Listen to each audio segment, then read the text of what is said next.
শক্তিশাল বুকে পড়িবার সময় লক্ষণের মুখের ভাব নিশ্চয় খুব খারাপ হইয়া গিয়াছিল, কিন্তু গুরুচরণের চেহারাটা বোধ করি তার চেয়েও মন্দ দেখাইল। যখন প্রত্যুষেই অন্তঃপুর হইতে সংবাদ পৌঁছিল গৃহিণী এইমাত্র নির্বিঘ্নে পঞ্চম কন্যার জন্মদান করিয়াছেন। গুরুচরণ 60 টাকা বেতনের ব্যাংকের কেরানি, সুতরাং দেহটিও যেমন ঠিকা গাড়ির ঘোড়ার মতো শুষ্ক ও শীর্ণ, চোখে মুখেও তেমনি তাহাদেরই মতো একটা নিষ্কাম নির্বিকার নির্লিপ্ত ভাব। তথাপি এই ভয়ঙ্কর শুভ সংবাদে আজ তাহার হাতের হুঁকাটা হাতেই রহিল। তিনি জীর্ণ পৈতৃক তাকিয়াটা ঠেস দিয়া বসিলেন। একটা দীর্ঘ নিঃশ্বাস ফেলিবারও আর তাহার জোর রহিল না। শুভ সংবাদ বহিয়া আনিয়াছিল তাহার তৃতীয় কন্যা, 10ম বর্ষিয়া আন্নাকালী। সে বলিল, বাবা চলো না, দেখবে। গুরুচরণ মেয়ের মুখের দিকে চাহিয়া বললেন, মা, 1 গিলাস জল আনতো, খাই। মেয়ে জল আনিতে গেল। সে চলিয়া গেলে গুরুচরণের সর্বাগ্রে মনে পড়িল সুতিকা গৃহের রকমারি খরচের কথা। তারপরে ভিড়ের দিনে স্টেশনে গাড়ি আসিলে দোর খোলা পাইলে 3rd ক্লাসের যাত্রীরা পোটলা পুটলি লইয়া পাগলের মতো যেভাবে লোকজনকে দলিত পিষ্ট করিয়া ঝাঁপাইয়া আসিতে থাকে, তেমনি মার মার শব্দ করিয়া তাহার মগজের মধ্যে দুশ্চিন্তা রাশি হু হু করিয়া ঢুকিতে লাগিল। মনে পড়িল গত বৎসর তাহার দ্বিতীয়া কন্যার শুভ বিবাহে বউবাজারের এই দ্বিতল ভদ্রাসনটুকু বাঁধা পড়িয়াছে এবং তাহারও 6 মাসের সুদ বাকি। দুর্গা পূজার আর মাসখানেক মাত্র বিলম্ব আছে। মেজ মেয়ের ওখানে তত্ত্ব পাঠাইতে হইবে। অফিসে কাল রাত্রি 8টা পর্যন্ত ডেবিট ক্রেডিট মিলে নাই। আজ বেলা 12টার মধ্যে বিলাতে হিসাব পাঠাইতে হইবে। কাল বড় সাহেব হুকুম জারি করিয়াছেন, ময়লা বস্ত্র পরিয়া কেহ অফিসে ঢুকিতে পারিবে না, ফাইন হইবে। অথচ গত সপ্তাহ হইতে রজকের সন্ধান মেলিতেছে না। সংসারের অর্ধেক কাপড় চোপড় লইয়া সে বোধ করি নিরুদ্দেশ। গুরুচরণ আর ঠেস দিয়া থাকিতেও পারিলেন না। হুঁকাটা উঁচু করিয়া ধরিয়া এলাইয়া পড়িলেন। মনে মনে বলিলেন, ভগবান, এই কলিকাতা শহরে প্রতিদিন কত লোক গাড়ি ঘোড়া চাপা পড়িয়া অপঘাতে মরে, তারা কি আমার চেয়েও তোমার পায়ে বেশি অপরাধী? দয়াময়, তোমার দয়ায় একটা ভারী মোটর গাড়ি যদি বুকের উপর দিয়া চলিয়া যায়। আন্নাকালী জল আনিয়া বলিল, বাবা ওঠো, জল এনেছি। গুরুচরণ উঠিয়া সমস্তটুকু এক নিঃশ্বাসে পান করিয়া ফেলিয়া বলিলেন, আহ, যা মা, গেলাসটা নিয়ে যা। সে চলিয়া গেলে গুরুচরণ আবার শুইয়া পড়িলেন। ললিতা ঘরে ঢুকিয়া বলিল, মামা, চা এনেছি, ওঠো। চায়ের নামে গুরুচরণ আর একবার উঠিয়া বসিলেন। ললিতার মুখের পানে চাহিয়া তাহার অর্ধেক জ্বালা যেন নিভিয়া গেল। বলিলেন, সারা রাত জেগে আছিস মা, আয় আমার কাছে এসে একবার বস।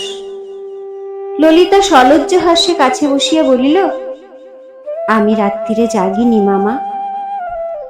এই শীর্ণ জীর্ণ গুরুভারগ্রস্ত অকাল বৃদ্ধ মাতুলের হৃদয়ের প্রচ্ছন্ন সুগভীর ব্যথাটা তার চেয়ে বেশি এই সংসারে আর কেহ অনুভব করিত না। গুরুচরণ বলিলেন, তা হোক, আয়, আমার কাছে আয়। ললিতা কাছে আসিয়া বসিতেই গুরুচরণ তাহার মাথায় হাত দিয়া সহসা বলিয়া উঠিলেন, আমার এই মাটিকে যদি রাজার ঘরে দিতে পারতুম, তবেই জানতুম একটা কাজ করলুম। ললিতা মাথা হেঁট করিয়া চা ঢালিতে লাগিল। তিনি বলিতে লাগিলেন, হ্যাঁ মা, তোর দুঃখী মামার ঘরে এসে দিনরাত্রি খাটতে হয় না? ললিতা মাথা নাড়িয়া বলিল, দিবারাত্রি খাটতে হবে কেন মামা? সবাই কাজ করে, আমিও করি। এইবার গুরুচরণ হাসিলেন। চা খাইতে খাইতে বলিলেন, হ্যাঁ ললিতা, আজ তবে রান্না বান্নার কি হবে মা? ললিতা মুখ তুলিয়া বলিল, কেন মামা, আমি রাখবো যে? গুরুচরণ বিস্ময় প্রকাশ করিয়া জিজ্ঞাসা করিলেন, তুই রাখবি কি মা? রাখবে কি তুই জানিস? জানি মামা, আমি মামিমার কাছে সব শিখে নিয়েছি। গুরুচরণ চায়ের বাটিটা নামাইয়া ধরিয়া বলিলেন, সত্যি? সত্যি। মামিমা দেখিয়ে দেন আমি কতদিন রাঁধি যে, বলিয়াই মুখ নিচু করিল। তাহার আনত মাথার উপর হাত রাখিয়া গুরুচরণ নিঃশব্দে আশীর্বাদ করিলেন। তাহার একটা গুরুতর দুর্ভাবনা দূর হইল। এই ঘরটি গলির উপরেই। চাপান করিতে করিতে জানালার বাহিরে দৃষ্টি পড়ায় গুরুচরণ চাচাইয়া ডাকিয়া উঠিলেন, শেখর নাকি? শোনো শোনো। একজন দীর্ঘায়তন বলিষ্ঠ সুন্দর যুবা ঘরে প্রবেশ করিল। গুরুচরণ বলিলেন, বস, আজ সকালে তোমার খুড়িমার কাণ্ডটা শুনেছ বোধ হয়। শেখর মৃদু হাসিয়া বলিল, কাণ্ড আর কি, মেয়ে হয়েছে তাই। গুরুচরণ একটা নিঃশ্বাস ফেলিয়া বললেন, তুমি তো বলবে তাই, কিন্তু তাই যে কি সে শুধু আমি জানি যে। শেখর কহিল, ওরকম বলবেন না কাকা, খুড়িমা শুনলে বড় কষ্ট পাবেন। তাছাড়া ভগবান যাকে পাঠিয়েছেন তাকে আদর আহ্লাদ করে ডেকে নেওয়া উচিত। গুরুচরণ মুহূর্তকাল মৌন থাকিয়া বলিলেন, আদর আহ্লাদ করা উচিত সে আমিও জানি, কিন্তু বাবা, ভগবানও তো সুবিচার করেন না। আমি গরিব, আমার ঘরে এত কেন? এই বাড়িটুকু পর্যন্ত তোমার বাপের কাছে বাঁধা পড়েছে, তা পড়ুক, সেজন্য দুঃখ করিনি শেখর।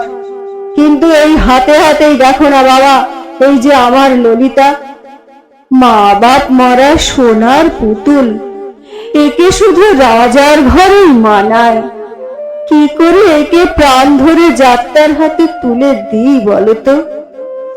রাজার মুকুটে যে কোহিনূর জ্বলে, তেমনি কোহিনূর রাশিকৃত করে আমার এই মাটিকে ওজন করলেও দাম হয় না। কিন্তু কে বুঝবে তা? পয়সার অভাবে এমন রত্নকে আমাকে বিলিয়ে দিতে হবে। বলো দেখি বাবা, সে সময় কি রকম শেল বুকে বাজবে? 13 বছর বয়স হলো, কিন্তু হাতে আমার এমন 13টা পয়সা নেই যে একটা সম্বন্ধ পর্যন্ত স্থির করি। গুরুচরণের 2 চোখ অশ্রুপূর্ণ হইয়া উঠিল। শেখর চুপ করিয়া রহিল। গুরুচরণ পুনরায় কহিলেন, শেখর নাথ, দেখো তো বাবা, তোমার বন্ধু বান্ধবের মধ্যে যদি এই মেয়েটার কোনো গতি করে দিতে পারো। আজকাল অনেক ছেলে শুনেছি টাকা কড়ির দিকে চেয়ে দেখে না, শুধু মেয়ে দেখেই পছন্দ করে। তেমনি যদি দৈবাত একটা মিলে যায় শেখর, তাহলে বলছি আমি, আমার আশীর্বাদে তুমি রাজা হবে। আর কি বলবো বাবা, এ পাড়ায় তোমাদের আশ্রয়ে আমি আছি। তোমার বাবা আমাকে ছোট ভাইয়ের মতোই দেখেন। শেখর মাথা নাড়িয়া বলিল, আচ্ছা, তা দেখব।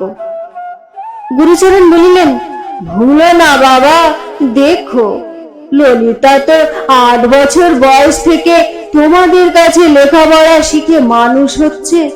তুমি তো দেখতে পাচ্ছ ও কেমন বুদ্ধিমতী, কেমন শিষ্ট শান্ত। 1 ফোঁটা মেয়ে, আজ থেকে ওই আমাদের রাঁধা বাড়া করবে, দেবে ধোবে, সমস্তই এখন ওর মাথায়। এই সময় ললিতা একটিবার চোখ তুলিয়াই নামাইয়া ফেলিল। তাহার ওষ্ঠাধরের উভয় প্রান্ত ঈষৎ প্রসারিত হইল মাত্র। গুরুচরণ একটা নিঃশ্বাস ফেলিয়া বলিলেন, ওর বাপি কি কিছু কম রোজগার করেছে? কিন্তু সমস্তই এমন করে দান করে গেল যে এই একটা মেয়ের জন্য কিছু রেখে গেল না। শেখর চুপ করিয়া রহিল। গুরুচরণ নিজেই আবার বলিয়া উঠিলেন, আর রেখে গেল নাই বা বলি কি করে? সে যত লোকের যত দুঃখ ঘুচিয়েছে, তার সমস্ত ফলটুকুই আমার এই মাটিকে দিয়ে গেছে। তা নইলে কি এতটুকু মেয়ে এমন অন্নপূর্ণা হতে পারে? তুমি বলো না শেখর, সত্য কি না? শেখর হাসিতে লাগিল, জবাব দিল না। সে উঠিবার উপক্রম করিতেই গুরুচরণ জিজ্ঞাসা করিয়া উঠিলেন, এমন সকালেই কোথায় যাচ্ছ? শেখর বলিল, ব্যারিস্টারের বাড়ি, একটা কেস আছে। বলিয়া উঠিয়া দাঁড়াইতেই গুরুচরণ আর একবার স্মরণ করাইয়া বলিলেন, কথাটা একটু মনে রেখো বাবা। ও একটু শ্যামবর্ণ বটে, কিন্তু চোখ মুখ এমন হাসি, এত দয়া মায়া পৃথিবী খুঁজে বেড়ালেও কেউ পাবে না। শেখর মাথা নাড়িয়া হাসি মুখে বাহির হইয়া গেল। এই ছেলেটির বয়স 25-26। MA পাশ করিয়া এতদিন শিক্ষানবিশি করিতেছিল। গত বৎসর হইতে অ্যাটর্নি হইয়াছে। তাহার পিতা নবীন রায় গুড়ের কারবারে লক্ষপতি হইয়া কয়েক বৎসর হইতে ব্যবসা ছাড়িয়া দিয়া ঘরে বসিয়া তেজারতি করিতেছিলেন। বড় ছেলে অবিনাশ উকিল, ছোট ছেলে এই শেখরনাথ। তাহার প্রকাণ্ড তেতলা বাড়ি পাড়ার মাথায় উঠিয়াছিল এবং ইহার একটা খোলা ছাদের সহিত গুরুচরণের ছাদটা মিশিয়া থাকায় উভয় পরিবারে অত্যন্ত আত্মীয়তা জন্মিয়াছিল। বাড়ির মেয়েরা এই পথেই যাতায়াত করিত।